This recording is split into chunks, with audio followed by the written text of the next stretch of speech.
Dark and foggy night over a half-dead city, lampposts emitting a sickly yellow light, barely enough to illuminate the damp street. This is the setting chosen by a man, chosen by an idea.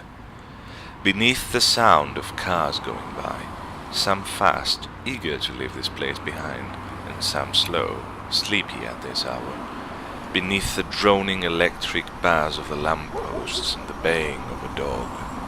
Deep beneath all that, there is another sound crawling. Something metallic is being dragged on the pavement. Something heavy. Something with a tip. Something with an edge. Something with an ominous aura pervading it. An axe. And grasping that axe, wielding it lazily and absent-mindedly, dragging it is a scarred hand. A torn flesh host of 4 fingers and a stump of a 5th one, barely long enough for a ring to be worn there. A small copper ring. The hand is so full of scars that the patch of burnt flesh on it seems to be the closest thing to what used to be healthy skin at some point. The arm that supports it is less scarred but more stricken. Wounds, some deep, some shallow, some closed, some gashing and bleeding little trails of blood.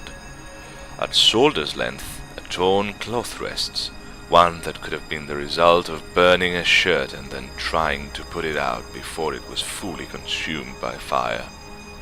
The steps of this axe wielder are light, so light, in fact, that they cannot be heard above the dragging of the metal beside them. Seemingly ancient boots move with no sign of grace or beauty. The feet are merely the means to a cause, the cause of the axe. The light of a lamppost gives a quick view of this raggedy figure, a man by the looks of his chest under the torn and burned t-shirt. A large wound rests hard-sided on his chest, and it seems to be bleeding still. This does not stop the footsteps. This does not stop the dragging. His neck seems thin and long, scarred nearly as bad as his hands. The mixture of flesh, muscle, tissue, and bone that forms his head is a snake's trail of rugged features, scars, scabs, and burned flesh. His nostrils bare, no nose to cover them, merely 2 slits on a skull. His ears misshapen, as if bitten by wild animals. His eyes are 2 flames fed by 2 perfectly circular ethereal lumps of coal, 2 literal flaming pieces floating in the space of his eye sockets, though the rest of his head stays unharmed by them. His mouth is 2 times the length of his lips across his jaws.